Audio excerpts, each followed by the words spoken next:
আসসালামু আলাইকুম রহমতুল্লাহি ওবরকাতুহু। সম্মানিত দর্শক, ভারতের সঙ্গে বাংলাদেশের যে সম্পর্ক, এই সম্পর্কটি একেবারে ঐতিহাসিক জটিলতার মধ্যে পড়েছে।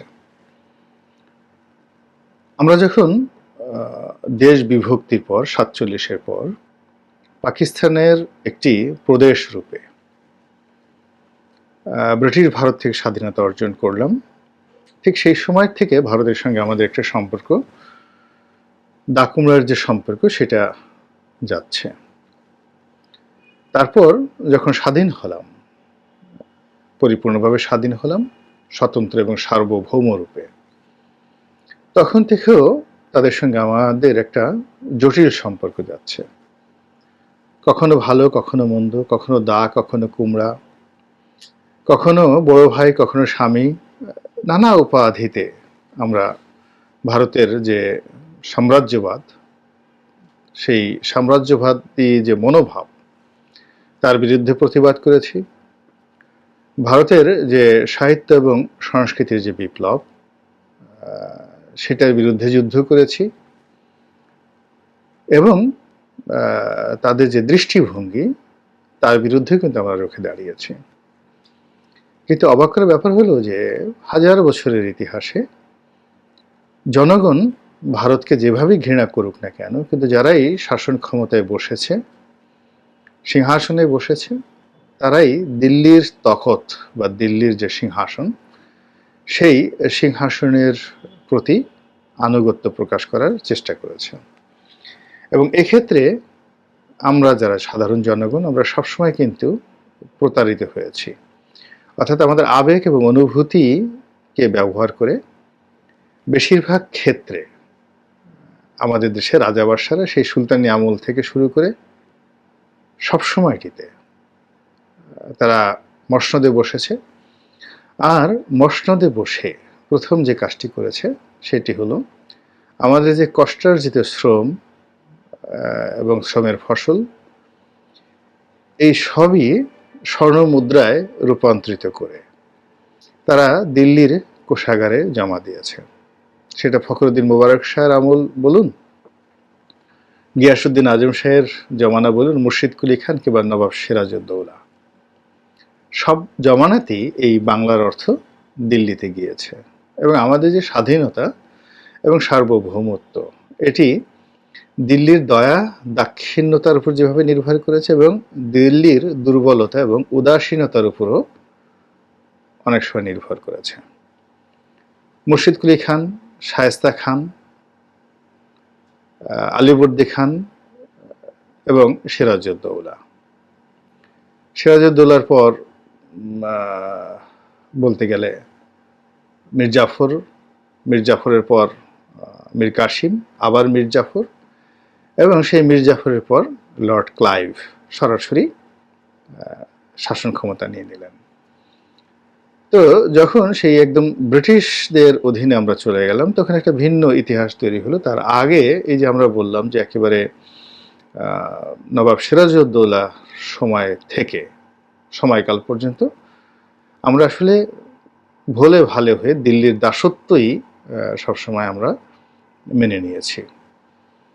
তো এই যে হাজার বছরের যে দিল্লির দাসত্ব, সেই দাসত্বের মধ্যে এবং দিল্লির সঙ্গে বাংলাদেশের যে সম্পর্ক, সেই সম্পর্কের মধ্যে এই আগস্ট মাসের 5 তারিখ থেকে এখন পর্যন্ত যে সময়টি, এটি খুবই জটিল, কুটিল, ইংরেজিতে যেটিকে বলা হয় ক্রুশিয়াল, নিষ্ঠুরতম একটি সময়। এবং আপনারা জানেন যে জটিল, কুটিল এবং নিষ্ঠুর সময়ের অনেক পার্থক্য আছে। জটিল এবং কুটিল সময়ের যে পরিণতি, সেই পরিণতিটা অনেক সময় ভালো হয়, কখনো মন্দ হয়, কিন্তু নিষ্ঠুর যে সময়, সেই নিষ্ঠুর সময়ের পরিণতিটা সবসময় রক্তাক্ত হয়। শেখ হাসিনা আমাদের জীবনটিকে নিষ্ঠুর করে দিয়েছিলেন, সময়টিকে নিষ্ঠুর করে দিয়েছিলেন। সে আয়নাঘরের মাধ্যমে, বুলেটের মাধ্যমে, গণমাধ্যমের যাকে বলে স্বাধীনতা হরণের মাধ্যমে, বিভিন্ন কালাকানুনের মাধ্যমে তার সেই যে নিষ্ঠুরতা এবং তিনি সময়কে যেভাবে নিষ্ঠুর করে দিয়েছিলেন, তার প্রেক্ষিতে এখন যে একটা রক্তাক্ত ঘটনা ঘটলো বাংলাদেশে, এবং তার প্রেক্ষিতে সবচেয়ে বেশি ক্ষতিগ্রস্ত হয়েছেন তিনি এবং তার ভালোবাসার মানুষ যারা, তারা সবাই। তো এই নিষ্ঠুর যে কর্মকাণ্ড এবং নিষ্ঠুর যে সময়, ওটি নিষ্পত্তি হয়নি, এটি আরও বেড়ে গিয়েছে। ভারতের সঙ্গে আমাদের এখনকার যে সম্পর্ক, এটি কোনো কূটনৈতিক জটিলতা নয়, কূটনৈতিক সমস্যা নয়, এটি বলতে গেলে একটা নিষ্ঠুর সমস্যায় পরিণত হয়ে গিয়েছে। বাংলাদেশের যারা কর্তা ব্যক্তি এই মুহূর্তে রয়েছেন, তারা প্রাণান্ত চেষ্টা করছেন হুমবি দিয়ে, তম্বি দিয়ে, কথাবার্তা বলে ভারতকে এক হাত নেওয়ার জন্যে। কিন্তু বাস্তবে আমরা কি ভারতের যে আগ্রাসন, অর্থনৈতিক আগ্রাসন, সামরিক আগ্রাসন, ভারতের যে সক্ষমতা রয়েছে, সেটির মোকাবেলা করার মতো আমাদের সামরিক শক্তি আছে, গণতান্ত্রিক শক্তি আছে, কিংবা আমরা এই সরকারের অধীনে একটি সম্মিলিত, যেটিকে বলা হয় বিপ্লবের মাধ্যমে আমরা ভারতীয় বাহিনীর বিরুদ্ধে দাঁড়াতে পারবো, এই অবস্থাতে আমরা আছি কিনা, বা আমাদের মধ্যে এই মুহূর্তে ওইরকম কোনো নেতৃত্ব রয়েছে কিনা, যে নেতৃত্ব দিয়ে আমরা ভারতের যে আগ্রাসন, সে আগ্রাসন বন্ধ করে দিতে পারি। তো ইতিমধ্যে এই যে কথাগুলো বললাম, এর মূল কারণ হলো যে আপনারা লক্ষ্য করছেন যে সীমান্তে নিদারুণ একটি অস্পষ্টতা এবং একটি যাকে বলা হয় দুর্বোধ্য সময় যাচ্ছে।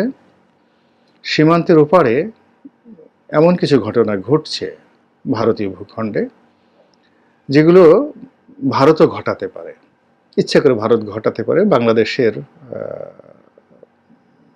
যে কোনো একটা বিষয় তারা ইন্টারভেন করার জন্য, নাক গলানোর জন্য তারা ওসিলা খুঁজতে পারে।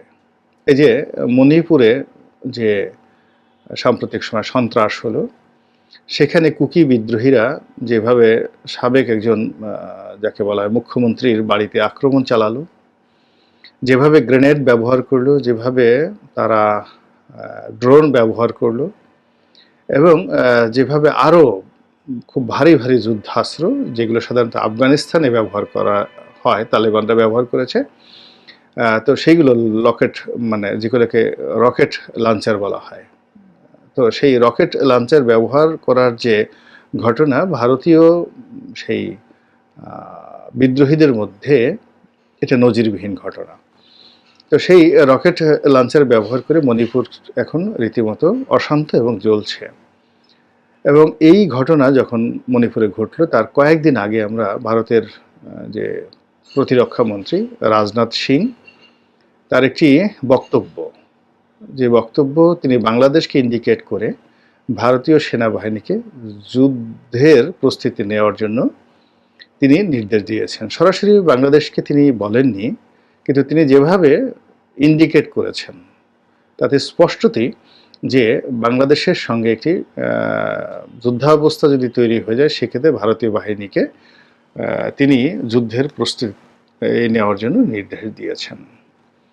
তো এটি ভারতের পত্রপত্রিকায় খুবই গুরুত্ব সহকারে ছাপা হয়েছে, এবং ভারত সংশ্লিষ্ট যে সকল ডিপ্লোম্যাটিক জোন রয়েছে সারা ওয়ার্ল্ডে ভারতের সাথে ইন্টারকানেক্টেড, সেটা মার্কিন বলেন, পশ্চিমা দুনিয়া বলেন, রাশিয়া বলেন, সব জায়গাতেই কিন্তু ঠিক এই যে রাজনাথ সিংয়ের যে নির্দেশনা, সামরিক বাহিনীকে যুদ্ধের প্রস্তুতিমূলক নির্দেশনা, প্রস্তুত হও, it's not a political dialogue, it's a command, প্রতিরক্ষা মন্ত্রীর পক্ষ থেকে কমান্ড। এটা যদি মমতা ব্যানার্জি বলতেন, ইভেন কোনো সংসদীয় কমিটিতে বা কোনো রাজনীতির ময়দানে যদি নরেন্দ্র মোদীও বলতেন, সেটাকে পলিটিক্যাল বক্তব্য মনে করা হতো। কিন্তু যখন সেনাবাহিনীর সঙ্গে বৈঠকে, ভারতীয় ইন্ডিয়ান আর্মির সঙ্গে বৈঠকে যখন তাদেরই প্রতিরক্ষা মন্ত্রী রাজনাথ সিং যখন এরকম একটা নির্দেশনা দেন, ইটস অ্যান অফিসিয়াল অর্ডার, এবং অলরেডি সেই অর্ডার অনুযায়ী কিন্তু আমাদের যে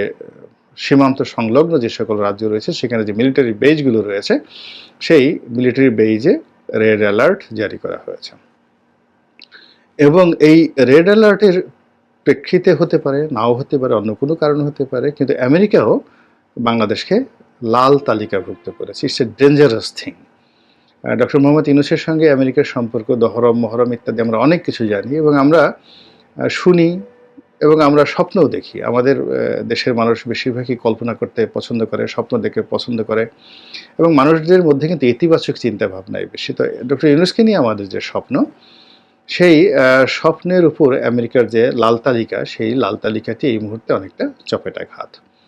এরপর আমাদের স্বপ্নের মধ্যে আরও যে জিনিসগুলো হচ্ছে সেটা হলো, আমরা পারলে কালকেই তিস্তা নদীর যে ভাটি, সেই ভাটিতে আমরা বাঁধ নির্মাণ করে ফেলি।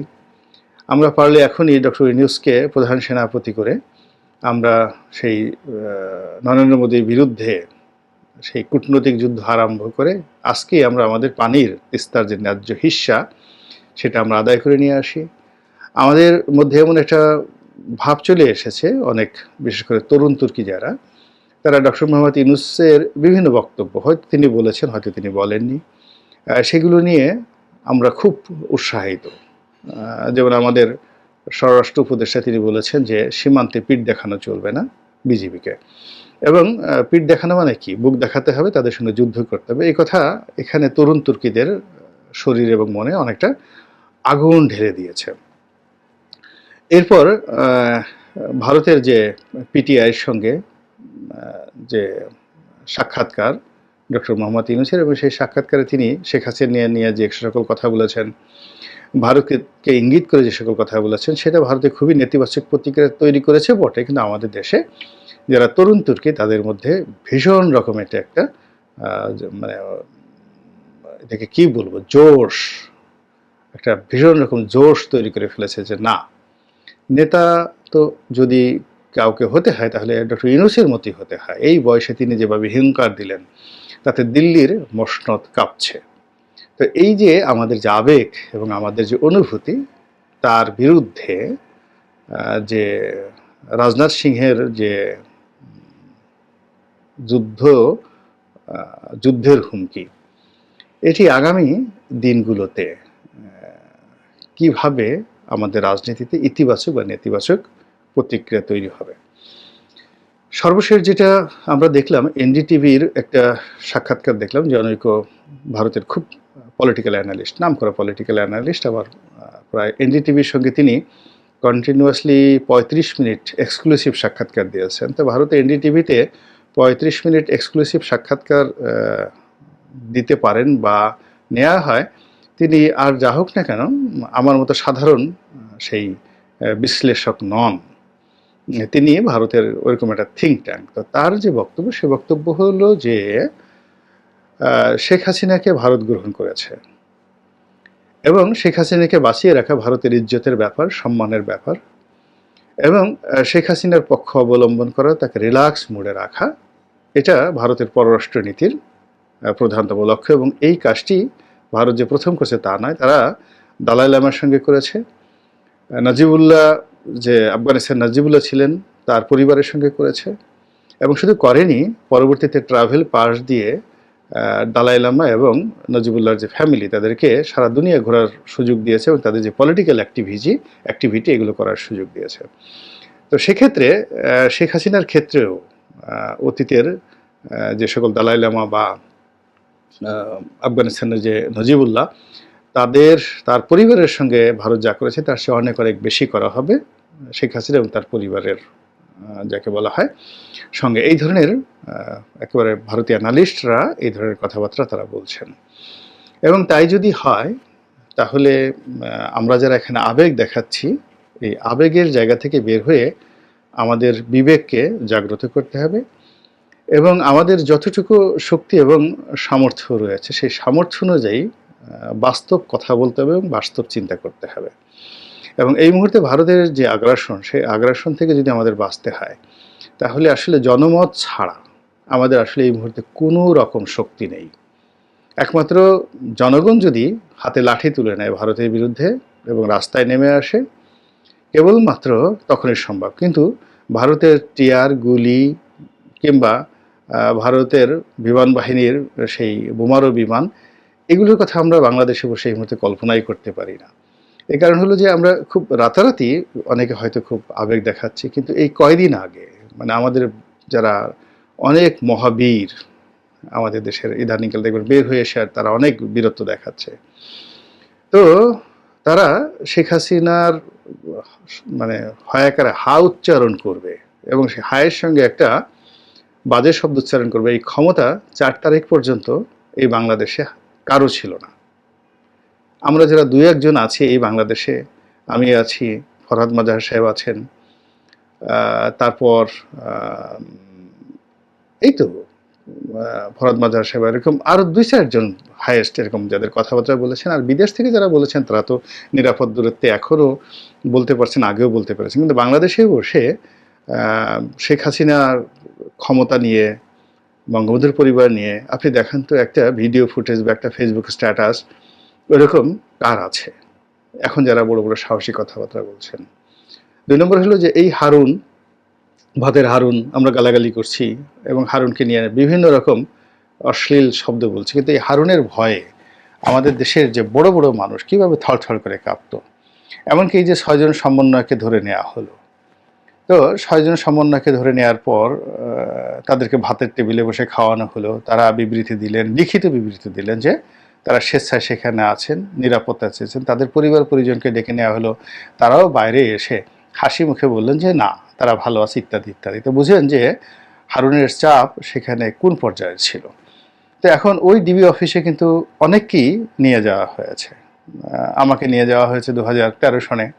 সম্মানের সাথে বলা হয়েছে কিছু না, শুধুমাত্র সালমান এফ রহমান সাহেবের সঙ্গে সম্পর্কটা একটু স্বাভাবিক করা, বিনিময়ে কি চান সব কিছু দেওয়া হবে।